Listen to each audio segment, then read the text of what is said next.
Hi friends, అందరికీ నమస్కారం అండి. Welcome back to my channel Jaswin Jessica. ఈరోజు ఈ వీడియోలో శ్రావణ మాసం నెల రోజులు పూజ ఏ విధంగా చేసుకోవాలి, ఇంటిని ఎప్పుడు శుభ్రం చేసుకోవాలి, ఈ శ్రావణ మాసంలో నాన్ వెజ్ తినొచ్చా లేదా, బ్రహ్మచర్యం పాటించాలా లేదా, ఎలాంటి నియమాలను పాటించాలి, ఎలాంటి పనులు చేయాలి అనే పూర్తి విషయాలను షేర్ చేస్తానండి. ఆడవారందరికీ ఎంతో ఇష్టమైన మాసం శ్రావణ మాసం కదండి.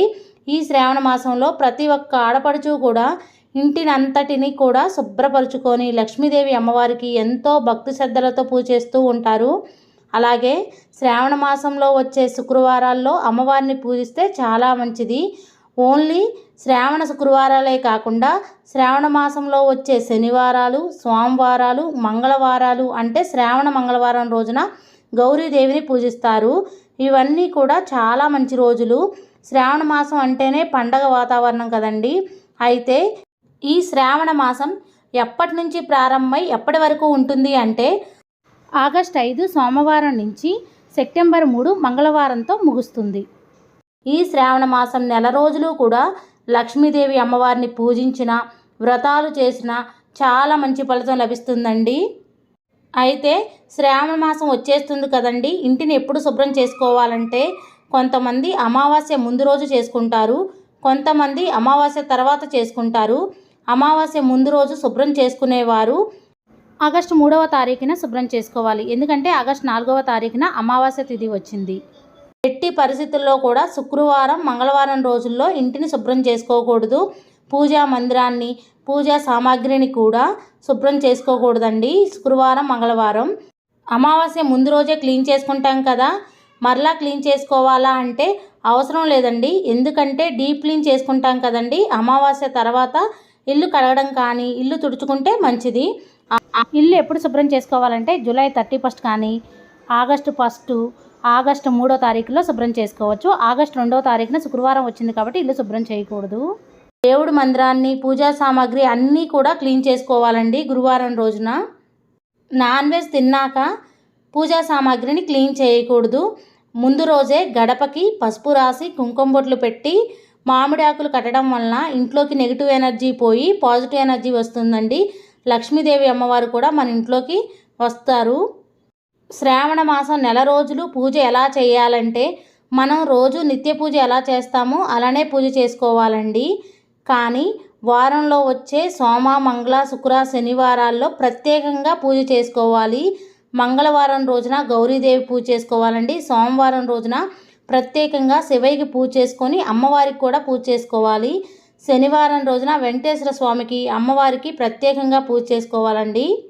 ప్రత్యేకంగా పీటను ఏర్పాటు చేసుకునే పని లేదండి. పూజా మందిరంలోనే ముందుగా వినాయక స్వామి అష్టోత్తరం చదువుకోవాలి, తర్వాత శివయ్య అష్టోత్తరం చదువుకోవాలండి, తర్వాత అమ్మవారి అష్టోత్తరం చదువుకుంటూ శ్రావణ సోమవారం రోజున పూజ చేసుకోవాలండి.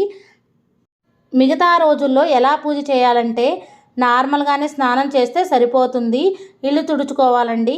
ముందు రోజు పెట్టిన పువ్వులన్నీ తీసేసి వాటర్ మార్చి కొత్త పువ్వులు పెట్టి అలంకరణ చేసుకోవాలి. ముందుగా దీపారాధన చేసుకొని స్వామివారికి నైవేద్యం సమర్పించాలి. హారతి ఇచ్చి నమస్కారం చేసుకోవాలండి.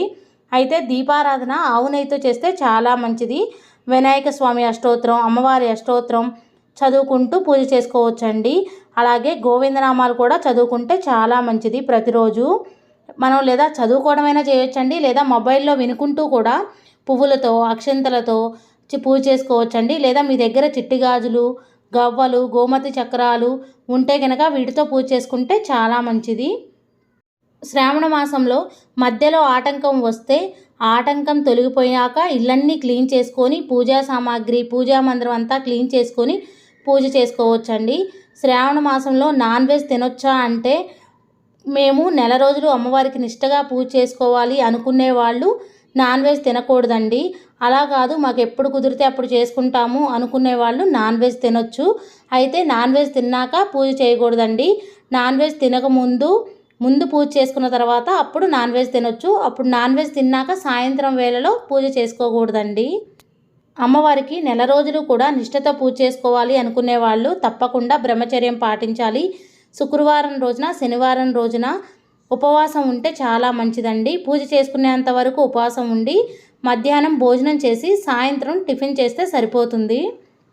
శ్రావణ మాసంలో గోపూజకు కూడా చాలా విశిష్టత ఉందండి. గోపూజ చేసుకుంటే ముక్కోటి దేవతలను పూజించినంత ఫలితం మనకు లభిస్తుంది. మనం ఇంట్లో పూజ చేసుకున్న తర్వాత తులసమ్మ దగ్గర కూడా దీపారాధన చేసుకోవాలండి. అయితే శ్రావణ మాసంలో అమ్మవారికి తామర ఒత్తులతో దీపారాధన చేస్తే చాలా మంచిది. మనం పూజ చేసుకునేటప్పుడు కామాక్షి దీపాన్ని కూడా తప్పకుండా పెట్టుకోండి, చాలా మంచిది. ఆవు నెయ్యితో కానీ నువ్వుల నూనెతో కానీ దీపారాధన చేసుకోవచ్చు. అమ్మవారి దగ్గర ఈ విధంగా ఉప్పు దీపం వెలిగిస్తే చాలా మంచిది. అమ్మవారికి చక్కగా గాజుల మాల వేస్తే చాలా మంచిదండి. శ్రావణ మాసంలో నెల రోజులు కూడా ఇంటి ముందు దీపారాధన చేసుకుంటే చాలా మంచిదండి. గడప దగ్గర అమ్మవారికి మనం ఎంత ఆడంబరంగా చేసామనేది కాదండి, మన దగ్గర ఉన్న అక్షంతలు పువ్వులతోనే అమ్మవారి అష్టోత్తరం చదువుకుంటూ ప్రతిరోజు కూడా పూజ చేసుకుంటే చాలా మంచిదండి. అమ్మవారికి ఒక పువ్వు పెట్టి దీపారాధన చేసి అమ్మవారి అష్టోత్తరం చదువుకున్నా చాలా మంచిదండి. శ్రావణ మాసంలో మన ఇంటికి ఎవరైనా ముత్తైదువులు వస్తే తప్పకుండా వాళ్ళకి కుంకుమ బొట్టు పెట్టి ఒక పండు ఇచ్చినా చాలా మంచిదండి. శ్రావణ మాసంలో దానం చేసినా చాలా మంచిది. ఎవరికైనా సహాయం చేస్తే చాలా మంచిదండి. నా ఈ వీడియో మీకు నచ్చిందనే అనుకుంటున్నాను, ఎంతో కొంత యూజ్ అయిందనే అనుకుంటున్నాను. ఒకవేళ నచ్చితే లైక్ చేయండి, షేర్ చేయండి, కామెంట్ చేయండి ఫ్రెండ్స్. కొత్తవారు ఎవరైనా మన ఛానల్ చూస్తున్నట్టయితే సబ్స్క్రైబ్ చేసుకోండి. పక్కనే ఉన్న బెల్ ఐకాన్ యాక్టివ్ చేసుకోవడం ద్వారా నేను పెట్టే ప్రతి వీడియో నోటిఫికేషన్ మీ దాకా చేరుతుంది. Thank you for watching. Bye అండి.